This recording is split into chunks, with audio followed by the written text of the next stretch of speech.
सेवा में मन भटकता है, सेवा करते हैं तो मन लगता नहीं है। ये कि ऐसा सामान्य प्रश्न, ऐसा कॉमन क्वेश्चन है हर वैष्णव का कि जैसे सेवा करते हैं तो मन चंचल हो जाता है, मन लगता नहीं है सेवा में। कर तो श्री ठाकुर जी के श्रृंगार रहे हैं पर मन दूसरी तरफ चला जाता है। श्री ठाकुर जी की सामग्री सिद्ध कर रहे हैं पर मन दूसरी जगह चला जाता है। ऐसा क्यों होता है?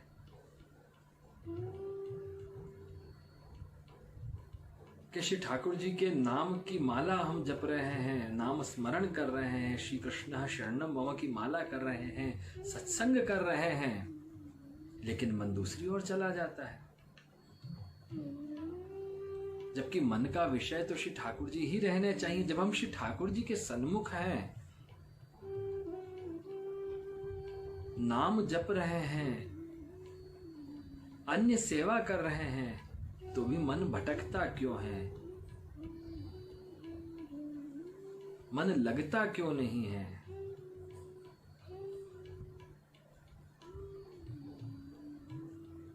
जिस प्रकार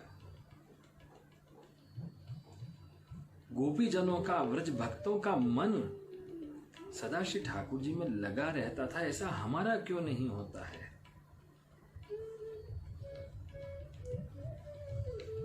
तो वैष्णवों,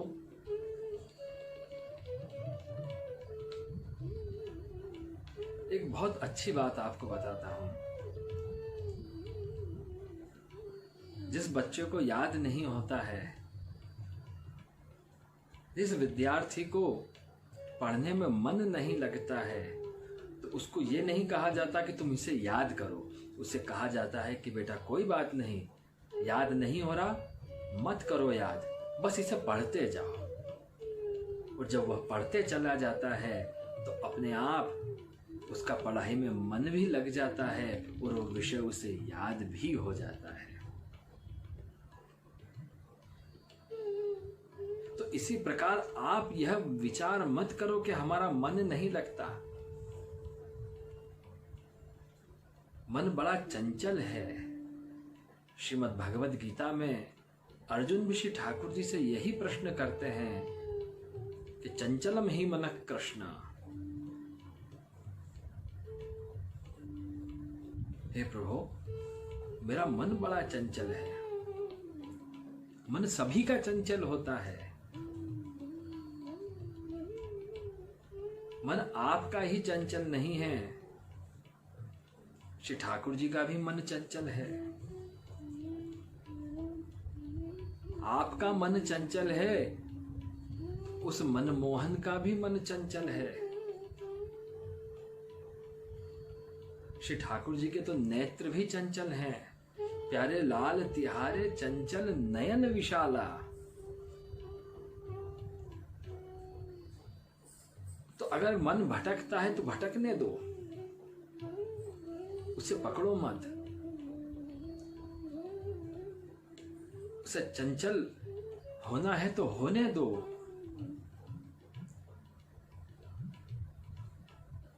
आप उसकी चंचलता समाप्त मत करो।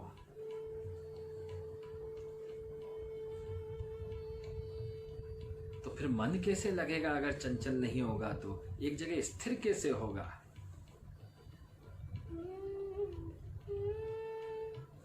तो हमें मन को जड़ नहीं बनाना है,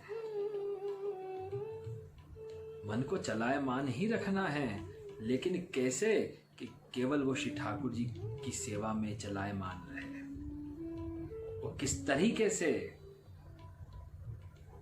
कि श्री ठाकुर जी के विविध मनोरथ करने के लिए वह चंचल हो जाए। श्री ठाकुर जी को विविध सामग्री अरोगाने के लिए वो चंचल हो उठे। कभी कुंज का मनोरथ, कभी निकुंज का मनोरथ, विविध मनोरथ करने के लिए चंचल हो उठे। उसकी लौकिक चंचलता समाप्त करके अलौकिक में उसे चंचल बना दो, तो सेवा में श्री ठाकुर जी को सदा सुख और आनंद प्राप्त होना प्रारंभ हो जाएगा। और आपके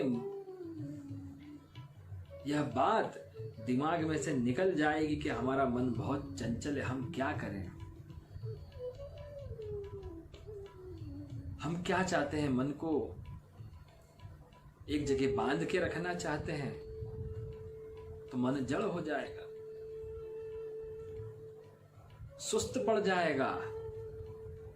जब वो सुस्त पड़ जाएगा तो उस चंचल चपल मनमोहन प्रभु की सेवा कैसे करेगा, उसमें विविध मनोरथ कैसे उत्पन्न होंगे। आपको क्या करना है वैष्णवों, आपको केवल श्री महाप्रभु जी से यह विनंती करनी है कि हे श्री वल्लभ, हमारा मन सदा श्री ठाकुर जी के श्री चरणों में रहे, हमारा चित्त सदा श्री ठाकुर जी में पिरोया हुआ रहे, चित्त का प्रवण हो जाए, हमारी मति, हमारी गति, हमारी रति केवल श्री ठाकुर जी में हो जाए। फिर देखिए आप चंचलता का भी कितना आनंद आता है, क्योंकि श्री ठाकुर जी को चंचलता पसंद है। और एक बात बताओ, अगर श्री ठाकुर जी चंचल नहीं होते तो आपको यह विनंती करनी पड़ती क्या? आप कभी यह विनंती नहीं करते कि अनत न जाइए पिया रहिए मेरे ही महल। हाँ, तो बताओ, जब आप यह विनंती करते हो तो क्यों करते हो? कि श्री ठाकुर जी भी चंचल हैं इसलिए ना। तो श्री महाप्रभु जी का ध्यान धरो। क्यों? क्योंकि श्री महाप्रभु जी ने श्री ठाकुर जी कृपा करके हमें पधराए हैं कि हों अपनो सर्वस्व देत हों। श्री महाप्रभु जी श्री ठाकुर जी के हृदय को समझते हैं। श्री महाप्रभु जी श्री स्वामिनी जी स्वरूप हैं। तो श्री महाप्रभु जी से विनंती करो कि श्री ठाकुर जी हमारे वशीभूत हों।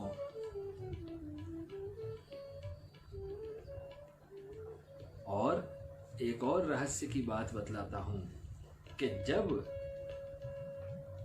श्री ठाकुर जी के शयन का समय हो, श्री ठाकुर जी पौढ़ने पधार रहे हैं, जब आप पौढ़ाने जा रहे हो श्री ठाकुर जी को, तब श्री ठाकुर जी के श्री चरणों में विनंती करो, क्योंकि वह समय श्री ठाकुर जी की परम आनंदमयी लीलाओं का समय रहता है, कुंज निकुंज का समय रहता है। तो जब आप उस समय श्री ठाकुर जी से विनंती करेंगे कि प्रभु कृपा का दान करो, पुष्टि भाव हमारे हृदय में फलीभूत हो, ऐसा आशीर्वाद प्रदान करो, तो फिर आपको यह शिकायत नहीं रहेगी कि मन चंचल हो गया है, मन लगता नहीं है, मन भटकता है। बस आप सेवा करते जाओ श्री ठाकुर जी की, नाम स्मरण करते जाओ, सत्संग करते जाओ, फिर आपको मन लगाने की जरूरत नहीं पड़ेगी। श्री ठाकुर जी स्वयं आपका मन पकड़ लेंगे, क्योंकि वो तो मनमोहन है, वो आपका मन चुरा लेंगे। फिर आपको किसी भी प्रकार की साधन की आवश्यकता नहीं रहेगी कि हमारा मन नहीं लगता। फिर तो मन आपका उस मनमोहन के पास चला जाएगा और आपको पता ही नहीं पड़ेगा कि कब आपका मन श्री ठाकुर जी में लग गया और श्री ठाकुर जी का मन आप में लग गया। ऐसा चमत्कार हो जाएगा। श्री महाप्रभु जी का ध्यान धरो, श्री महाप्रभु जी से विनंती करो। श्री यमुना महारानी से विनती करो, क्योंकि जब आप अपरस में स्नान करके श्री ठाकुर जी की सेवा में जाते हो तब वह सामर्थ्य श्री यमुना जी ही तो प्रदान करती हैं। तनु नवत्व में तावता, तो श्री यमुना जी से विनती करो।